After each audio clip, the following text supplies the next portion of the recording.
How to start a clothing business. So I got a great question from one of our YouTube viewers, Yassine, love you guys, who wrote in to say, Dear Evan, I'm 16 years old, I'm starting my own clothing retail business. Since my parents don't have a ton of money and me either, I wanted to ask you what I should do.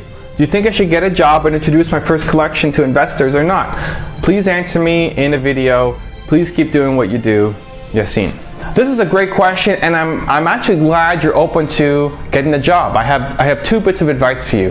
The first one is go get a job to learn the business. Okay, you're 16 years old. If you start now, you're probably going to make a ton of mistakes, and the easiest way to learn is to model success. Learn from somebody who's already done it. And now you may be thinking, Evan, come on, man. You're supposed to be the entrepreneur guy. You're telling me to go get a job now? How does that make any sense? Here's why it's important, okay? I don't want you to go get a boring job, okay? I don't want you to go work for some huge company where you're just getting coffee for people and you spend 2 years there, you haven't learned anything. I want you to get a job to learn. I want you to go find a company that has 10 employees, that has built up a business that you want to aspire to be, where you can be close to the entrepreneur founder, where you can actually learn and make mistakes and make context and understand how the business works. Because if you just start off on your own, you're going to make so many mistakes. You don't have a lot of money. You're going to burn through whatever little money you have, and you won't achieve greatness. Your chances are so low of achieving greatness because you're going to make so many mistakes on your own. A great model to follow is Vera Wang. Vera Wang started off, she was in the fashion business, and she started at Vogue, and she rose up the ranks, getting promotion after promotion after promotion at Vogue. And she learned everything about the fashion business by being one of the editors at Vogue. And she made all the contacts, and she understood what it takes. When she left Vogue to start her own business, designing wedding dresses, she hit the ground running. She didn't make as many mistakes as she would have. She had contacts, she had a little bit of money saved up, right? She was able to launch this business and make it be successful. So that's number one. Again, you want to go find an entrepreneur who you respect, you look up to, who you can learn a lot from, and work hard. Like, be an ideal employee. Don't just do what you're hired to do. You want to learn the business, right? So get as close to the entrepreneur founder as you can, take on as many projects as you can. Imagine it was your own business, because soon it's going to be your own business. And you want to be able to make mistakes while getting paid. This is like being paid to go to university, to learn the ropes. So find that company. Okay, the second thing is get started, okay? But start small.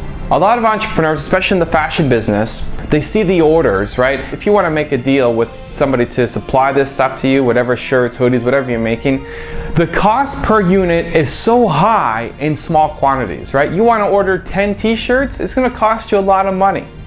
You're going to lose money on those 10 shirts. Where these suppliers, they want you buying 1,000, 5,000, 10,000 shirts. That's when the cost per unit goes down. And you see those price breaks, you think, wow, okay, you know what, to make this worthwhile, I got to order 5,000 shirts. And you go out, you make the order, you make mistakes because it's your first time doing it. Maybe you use the wrong shirt quality, the colors don't come out great, it's the wrong pattern, whatever it is, you're going to make a lot of mistakes. You spend all your money buying these 5,000 shirts, and you're stuck with 4,997 of them in your closet, in your garage, wherever, because you've sold 3 and the rest you can't get rid of. That happens so often, and you're just stuck with all this inventory that you've poured all your money into. The better way to go is to start with a print-on-demand service. Look at Zazzle, look at Cafe Press, whatever it is, a t-shirt print-on-demand service where you're not spending any money. Now you may be saying, okay, Evan, well that's great, but those guys make all the profits. I barely make any, I may only make $1 a shirt if I'm selling through those guys. It doesn't matter, because the first part of your business here isn't to make tons of money, it's to prove your concept. What I want you to do is go to one of those sites and sell 100 t-shirts, sell 500 t-shirts. Then you know, hey, this design really takes off. You may have 1 out of 100 designs that really take off. And then you know, okay, you know what? I can afford now to go and make this one design that's doing awesome for us and do my own print run and keep all the profits for it. Your chances of success go up dramatically because you've tested your designs without having to spend any money on it.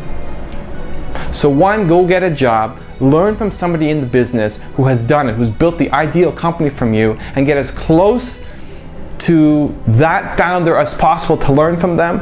And two, start small. Don't go out spending any money. Put your designs on a print for demand service. Test it. Make sure you get some results. Make sure you get some people buying your stuff and are excited by it before you create your first order. Believe.